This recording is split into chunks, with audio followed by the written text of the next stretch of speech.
Welcome to the Compliance Experts podcast, hosted by Vartan Consultancy. Miles Vartan and his guests, as experts in compliance and risk management, will guide you carefully and with clarity through the many sectors of compliance like health and safety, ISO and operator licenses, and the complexity of customs regulations. They'll also be talking about the latest legislation, global trade news, and the hot topics as they happen.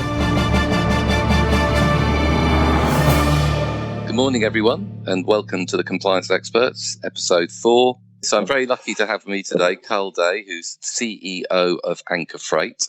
Anchor Freight are part of the One Construction Group, and in Ipswich we know them as Jacksons or Jacksons Civils. Carl and I have worked together for many years in the logistics business, and Carl now is working for a construction group who are very interested in the future of warehousing in terms of the environmental credentials that are going to increasingly be required as we touch on this every day in the news, and the impact of our carbon footprint that we generate in the world and how the temperatures are reaching record temperatures, et cetera, et cetera, et cetera. So it's going to be interesting to talk to Carl about that. Anchor Freight work for importers and exporters who, until recently, in many cases, have not had to worry too much about bringing goods into the UK from Europe or going the other way, UK into Europe. But obviously now that we have left the EU and we're counting down to the 31st of December, and for those who are always keen on time, it will be 11 o'clock on the 31st December 2021 when full customs controls will come into place. So that will have an impact on Carl's business and Carl's customers' businesses. So welcome, Carl. How are you? Yeah, very good, Miles. Very good. Bit wet and breezy here today, but yeah, all very good. Yeah, so lots of things are happening, Carl, apart from us winning gold, silver and bronze medals at the Olympics. I know, will be keeping a close eye on what's happening with Ipswich Town and new signings. Any news today? What can we expect today? Well, there was a fans forum last night with the 3 senior members of Ipswich Town, which was their CEO, the chairman and the manager, spoke to fans, which was broadcast over YouTube, and that was really good. And I think a lot of fans took a lot of positives from that. There is clear talk that there will be more signings. We've already signed 10 already of championship possibly capability. So it's very exciting. Ipswich Town have now been nicknamed by a lot of fans around League One as Checkbook FC. So, and the Ipswich fans are loving it. Well, there you go. So when I say, come on, you Blues, everybody needs to know that I'm a Man City fan, but Carl and I have something in common. So yeah. There's always a glory hunter somewhere. There's always a glory hunter somewhere. So, Carl, just so I can put this into context for our listeners, we're members, as you are as well, members of the United Kingdom Warehouse Association, and they have a business partner associate company called Savills, who most people will know are into property management and have a warehouse division. And in June this year, they produced a report on behalf, working with UCWA, explaining how the warehouse industry and the construction industry were going to be impacted upon by Brexit. So we're all doing more and more home shopping as we're encouraged to stay at home where at all possible, although the economy is now opening up. And in particular, with e-commerce and home deliveries accelerating, Savills, in research from picking up from Prologis, who are property developers, indicate that for every £1 billion spent online, a further 750,000 square foot of warehouse space is going to be met. People are rubbing their hands in glee, so the construction companies are going, fantastic, presumably, lots of work for us. I imagine, and I think you're probably going to have an insight on this, Carl, that you're going to have to keep in mind what planning constraints you're going to have to meet, how you're going to keep all the stakeholders happy. I know that on the Orwell crossing, for those not familiar with this neck of the woods in the UK, we've got the Orwell Bridge. And after that, on the left-hand side, we have a quite established driver's stop. And in terms of the quality of driver stopping places. The Orwell Crossing is one of the better ones. And I read in the paper last week that they're going to be evicted by warehouse developers who want to build on that space. A bit ironic, as we've got a severe lack of facilities for drivers and we're trying to encourage people to come into the industry. So further research from Forrester included in this report stated that in 2025, online retail will account for 35% of all retail, meaning that at least 64 million square foot of additional warehouse space will be needed. So you're playing a significant part, Carl, aren't you, locally with Anchor Freight? Tell us a little bit about how you've converted that space on White House Road in Ipswich into the facility it is today. Basically, Anchor Freight is the traditional freight forwarder, purchased by the One Group back in 19. Where they're a big constructor buying lots of materials from around the world. They wanted a logistics arm to try and manage that, to keep efficiencies, etc. So that's where we came in. Customer driven, because of Brexit, just in time is now dead. It's neon impossible to do load day one, deliver day two, without some kind of issue within the supply chain. So customers' expectations have changed, including our own, and they were pushing us to have warehousing and value-added service opportunities where they can bring in bulk and break the bulk down, like as you say, with the Amazons of this world. So basically, we were kind of driven into it. Fortunately, the group and the site that we sit on had some buildings they were using as a car park, which they were paying rates on, etc., because it was covered. And in conversation and being pushed by clients, we then convinced the powers to be to allow us to convert that to warehousing. I've recently done an MBA on sustainable logistics, so I combined the two, and we're working towards making this warehouse totally sustainable and actually carbon negative rather than even carbon neutral. So anyone putting products through our warehouse can actually grab some of the carbon benefit that we're doing. Everything's electrical. Phase 2 is full solar panels, etc. So because that's the two key bits. People need store because they can't do the just-in-time anymore. For those that don't understand what just-in-time, that is literally where people are on their production lines or wherever it is, are literally not holding stores. They're timing the logistics to turn up within hours of the need of the product, so it goes straight onto the line and do it. Because of the issues for Brexit, that's gone. So they're now creating buffers. And I think a lot of that growth that you've mentioned, Miles, is to do with the creation of that buffer that wasn't there before. Mm-hmm. And I think also the other contributing factor to the build or the new build is to do with people being worried about holds up at the border. So if they're bringing stuff in from Europe, they want to get it across the border inland into a customs proof facility.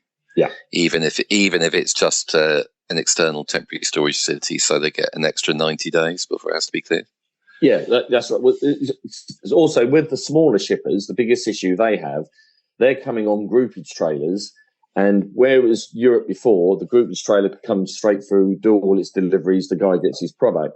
Now there needs to be a customs declaration. You only need one item on that trailer to have a query or an issue. It holds all the other items up. So to take away that risk, a customs warehouse is ideal because you can take it all in, you can break it down, you can clear out what you need to do, and then the other ones with the issues can be done, not holding up the others. And so for the smaller shippers, a customs warehouse is going to be very beneficial.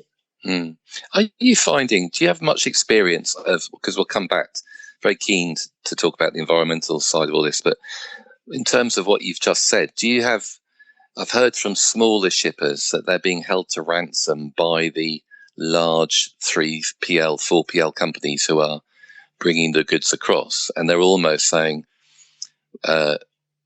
you can't customs clear that out of our ETSF, we've got to do it. Is that correct? We are, but yes, that I have experienced that ourselves with cargo that we've moved, where people are trying, I don't want to use the word profiteering, but what they're doing, they're using the opportunity to maximise a return for them, because especially the bigger players. I have a particular client that does a large proportion by road and a large proportion by courier out of Germany, Because obviously a lot of the stuff was direct delivery to customers, now, because of the value of the goods, they have to customs clears every individual, and it would have increased a huge amount of admin and cost to them. What we've done is we take the full trailer load, we bring it into the UK, we customs clear it as one entry as a whole, and then we break it down and it goes out on local couriers, solving their problem. It's added 2 days into their initial supply line, but it's solved their problem and reduced the cost. Otherwise, their costs would have multiplied 5, 6, 7 times. Well, let's part Brexit for a minute and get back to sustainable logistics and warehousing. Locally in Suffolk, I know that there are very few brownfield sites where you're going to be able to build, maybe even with existing planning permission, where you would be able to build a new warehouse. We've got the demand we spoke about in terms of e-commerce and home delivery. We sit in the middle of a free port that is being approved by the government, is now being assessed by HMRC as we speak.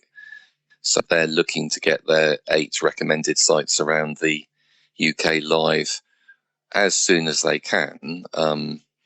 There's no clear date as to when that's going to happen. And you're also going to have the probability, and all subject to the design consent order being approved, of a new power station being built in Leiston. Now, down in Bristol, I know that a 250,000 square foot warehouse was built to support the build of Hinkley Point C. EDF are making some great news and noise about the fact that Leiston is going to be the first net zero town in Britain. Everything related to the project is going to always have to pay full recognition of the impact on the environment. Now, you talked about, Carl, about how in terms of sustainable logistics, it's possible to get the customer to buy into this. When you're building a new warehouse and you're looking at the price per pallet that you're going to store, is it a significant amount of money that you're having to build into that cost per pallet to pass on to the customer, or are there ways in which you can manage those costs? Well, it's interesting because you mentioned about the free port. The free port will predominantly benefit people that not necessarily bringing cargo eventually into the UK. It could be pulling it together and then send it back out to Europe. So the free port has its benefits, definitely, without a doubt. As you say, going along the A14, you're seeing buildings popping up, warehousing buildings popping up all the way from Bury all the way through here. The Suffolk side of it, in terms of like the local councils, I know that they are, because I think they took over the old British Sugar site, and they're looking to bring logistics and warehousing into that area. So the people are listening and hearing it, but you're right, the cost element to build brand new is huge. Now, the sustainability bit is great for the running and ongoing side of it, but unfortunately, sometimes sustainability increases your cost as well. For example, on this brown site here that we've converted to warehousing, getting a grant to do solar panels on the roof is massive. And it's not just straightforward. Even though you're hearing the government saying we're going to be net zero and 50, it's not straightforward and simple. And to a degree, you've got to outlay that additional cost in the basis that you'll get the returns over 5-10 years' time, which, again, someone's got to pick up that tab. Equipment, electric forklifts, as a simple example, are about 10% more expensive than a normal gas or whatever forklift at the moment. So you've got additional costs to be cleaner, and someone has to pick that up. So yes, so we obviously, we're doing this brown site now. We have a second site available to us that we're looking to develop for next year, and then our plan is to potentially build to a purpose built with a client in mind. But when you start looking at the costs, it is restrictive, and obviously the knock-on effect at the moment is materials are very hard to get your hands on at the moment because of all the other issues. So therefore, the cost of building increases for that. So it's almost like a perfect storm at the moment. You want to do the right thing, but it's incredibly expensive to do it. So if I'm your local authority and you're applying to build a warehouse, do I impose upon you environmental restrictions that you have to address when you're putting that planning permission in? Yes, there is. Yeah, anything like that, you have to do it. And rightly so to a certain degree. But in my MBA, I did a part of my MBA was on Nike, what they did in Holland. They built this brand new factory for their shoes. It's totally sustainable, and the local area benefits from the additional electricity they generate, goes back into the local area to reduce, in theory, the workers that work there, some of their costs, which is, great. But the cost of doing that was billions. Now, someone's got to front that up. And if you're not getting support from government, someone's got to pay it. At the end of the day, I hate to say it, but the customer ends up paying for whatever goes on. So on the Cambridge Ipswich corridor, some of these warehouses we're seeing, are any of them speculatively being built, or are they actually being built to order in response to a specific customer requirement? Well, normally the timescale you're talking about 18 months before you probably put a spade in the ground at best. So I think initially some of the ones we've seen was speculative with Brexit on the horizon, etc. But now it is a demand. And I think people are now trying to get things done quicker because of the demand. So the demand is overtaken. I think initially, especially the ones up near Bury, was more speculative, forecasting there was going to be a demand. But I think the demand at the moment is outstripping any capacity that we've currently got. Incredible. I drove to the Port of Blythe over the last couple of days and back again, and we drove past several large Amazon establishments. They are immense. I mean, it's almost like it's like a village, isn't it? I mean, they're just so huge. And yet, probably if you opened the doors and went into them fully utilised, the impact on online shopping has just been incredible. Yeah, and well, you can see that by the destruction of the high street now. It's so much easier.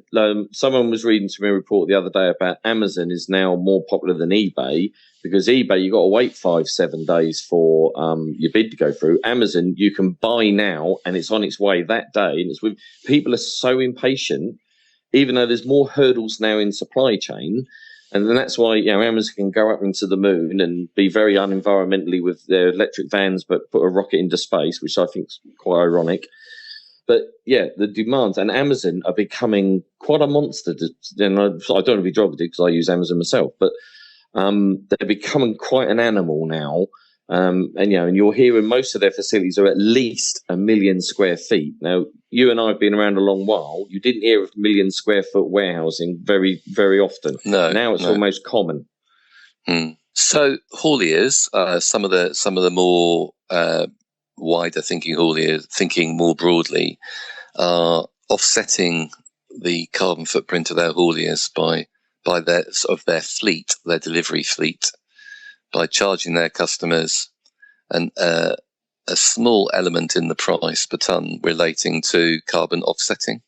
Is that happening in warehousing as well? So is that something that you would find a carbon offset company and say to your clients, right, well, this is our strategy in terms of helping to protect the environment.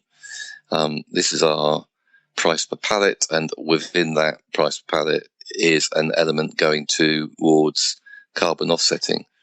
Is that something the customer needs to know about? Something you would shout loud about, or or are they interested purely in terms of I'm going to go where I can get the best price? Well, our warehousing project is still very much in its infancy. Our strategy is to really push the sustainable. Instead of saying white gloves, we're introducing green gloves. Basically, the same principle of white gloves, but doing it in a more sustainable way. We're not adding a surcharge for what we're doing, but I would say our prices are probably 5 to 10% higher than what I would say is a standard price. But then we believe we're delivering a value that's different to what a normal Ertz warehouse would do. So it's probably a bit tricky for me to answer that in that respect. But I would say that, yeah, there's a cost associated. Our pricing at the end of the day is reflective to the costs that we incur. And obviously, at the end of the day, we need to make a return. So my car is coming up for renewal sometimes between now and the end of the year. And, I'm getting bombarded with options relating to hybrid cars and fully electric cars. And you have to think, and I know that, construction businesses who are looking into environmentally friendly building blocks, so there's a company called Poundfield up at Needham Market who are developing a green block, so almost, that can go into the building of houses, so it's going to be environmentally friendly. So there's all these demands, and the consumer. I'm a consumer. I'm going to be getting a new car. I'm not thinking where the electricity is going to come from. But as the government push towards their target of a net zero position, it sort of reminds people that I want to be able to plug my car in. I need it to be recharging, and as it's a bit like the old turning on the kettle after England get to penalties in the World Cup final. Yeah, who's going to match the surge? Who's going to actually match the surge? So as all this warehousing is being built, and the imposition on the construction companies is you have to watch your carbon footprint. Our construction, as people would say within the one construction group, are having to do quite a lot of research to work out what is the most environmentally friendly material that you can put on the warehouse. How are you going to prove your carbon footprint? Or is it a case of let's sort it out later? And this is a great idea. We'll say we're fantastic at promoting sustainable warehousing, but how do you actually, when it comes down to the work order in terms of ordering all your raw materials, how do you make sure that everything is environmentally friendly, for want of a better word? Yeah, well, interesting. Sort of being in meetings with members of the other areas of the one group, they're getting more involved in, believe it or not, green cement. Now, cement is, renowned as being very uncarbon friendly, but they've made major steps in terms of doing that. The problem is, because that's more popular, the demand for it increases, the ability to get the supply there, and it's causing delays to certain projects. Then do you then take the decision, we hold out and wait until we get it, or do we use cheaper products or available products that aren't necessarily? So there's that conundrum that businesses face. I personally I switched to fully electric car 2 years ago, which is great. And you're right, it's sustainable and all that. But is it? Because what happens to the batteries in 10 years' time on that car? Are they able to be replenished? Then at the moment, are we peeping over the cracks? It's great that I'm driving an electric car, but what is the environment impact of that car being made, as opposed to when it gets disposed of as well?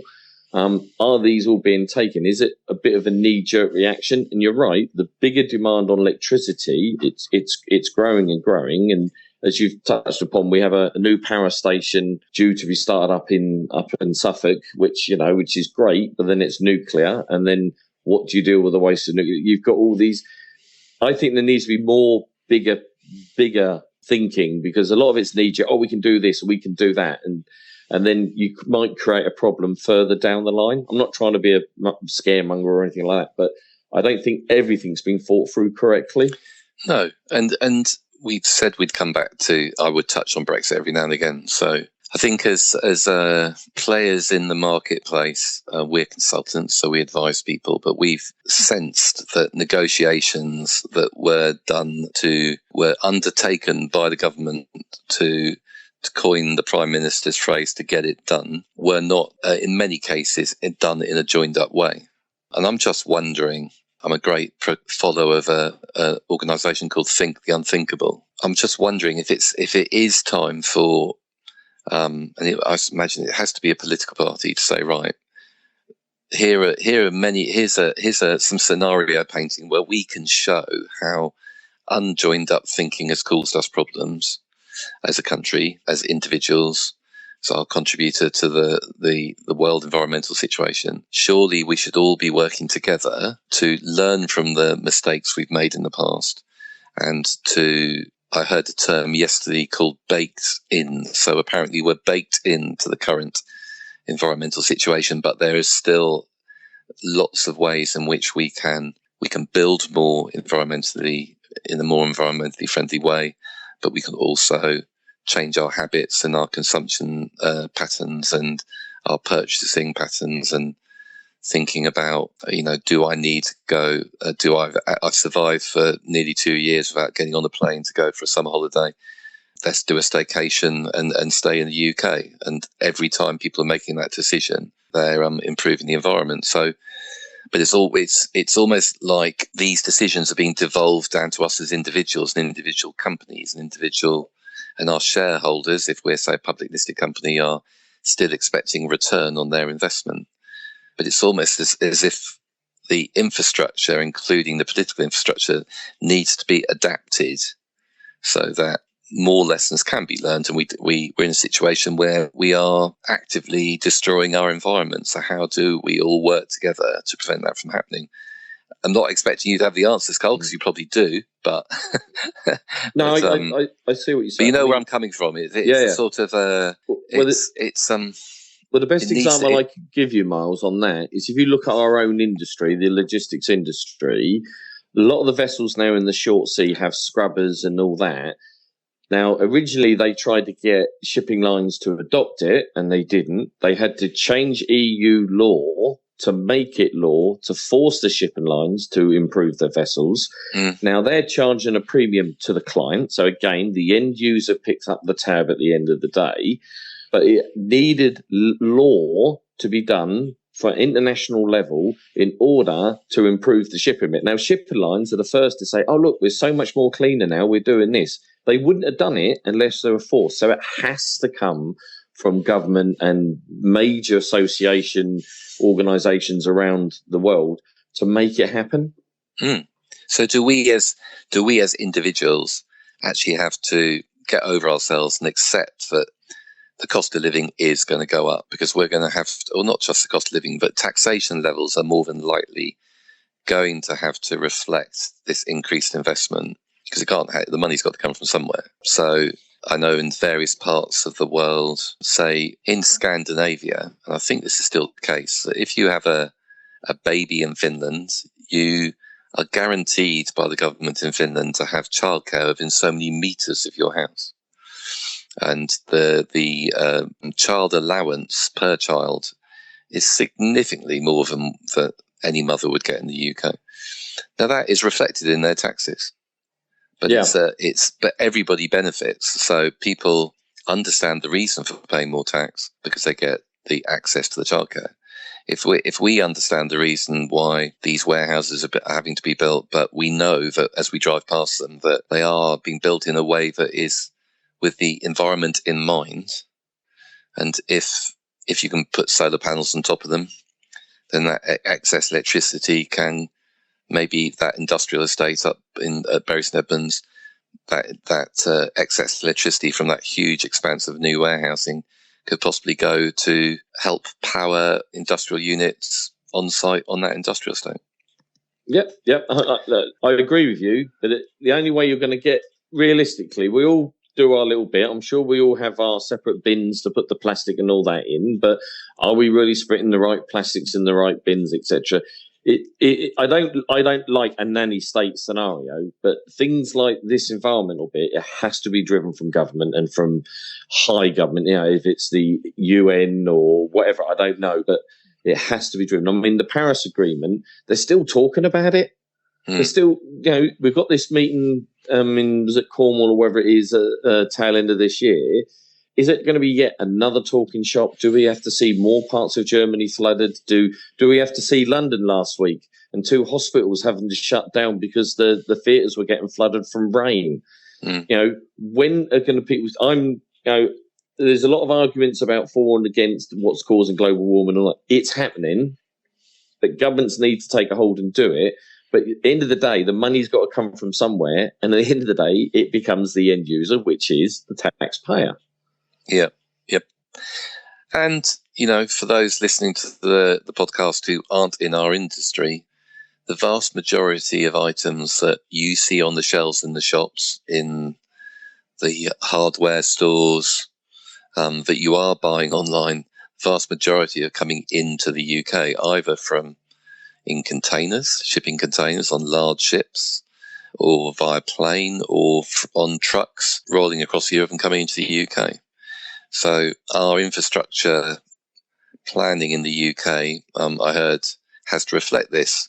And then when you combine that with the fact that the roads are melting because they haven't been built to survive during intense, like 40 degree, 35 degree, 40 degree temperatures. Our trains, our public infrastructure, public transport infrastructure has not been built to match these temperatures. So literally the rail tracks start to bend because they get too hot. So your trains start getting cancelled. Wrong sort of sunshine. Yeah, that's right. Yeah, I suppose there will be a circular effect because the trees will evolve and we'll get less leaves on the rail, less leaves on the tracks. Yeah, but that's a classic example. Coming away from logistics, right, in terms of infrastructure, the second most efficient way to travel a mode of transport is the rail. Now, me and a few of the guys here, big Ipswich Town fans, we're going to go away and watch Sunderland and spend the weekend up in that neck of the woods. We can jump in a car and it will cost us 80 quid, probably 90 quid in total to travel up in a car, but on a train, you're probably talking about at least that each. And unless that's subsidised, you're not going to get people out of cars into a more efficient way. So you've got to, as you say, it has to be big thinking about the strategy going forward about reducing that carbon footprint. Mm-hmm. So, apart from football, looking to the future, Carl, have you seen any signs of consolidation within the logistics industry where empty vehicles or part empty vehicles queuing up at stores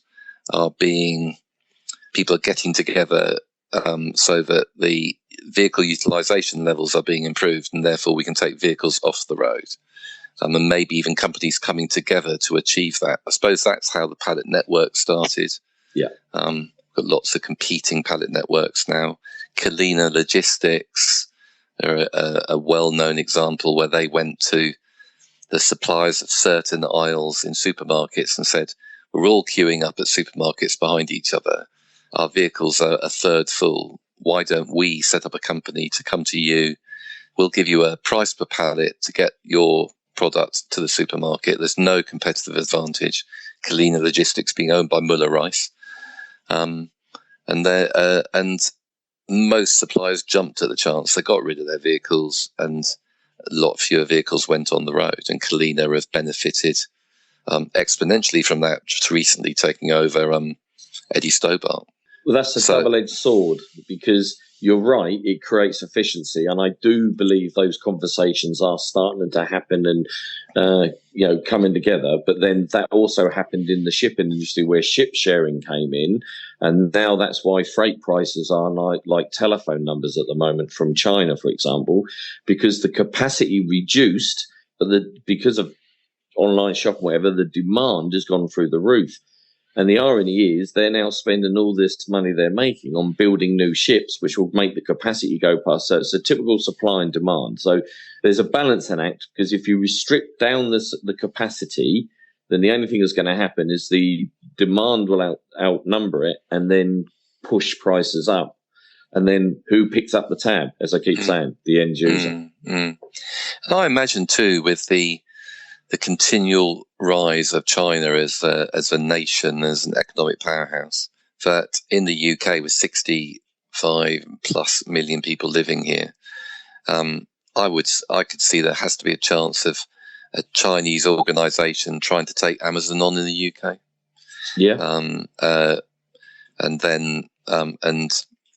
that's going to be an interesting situation. So you've already got big Amazon fulfillment house warehousing. The Chinese come in and say, right, well, don't worry about Amazon. You can get a better deal through ourselves.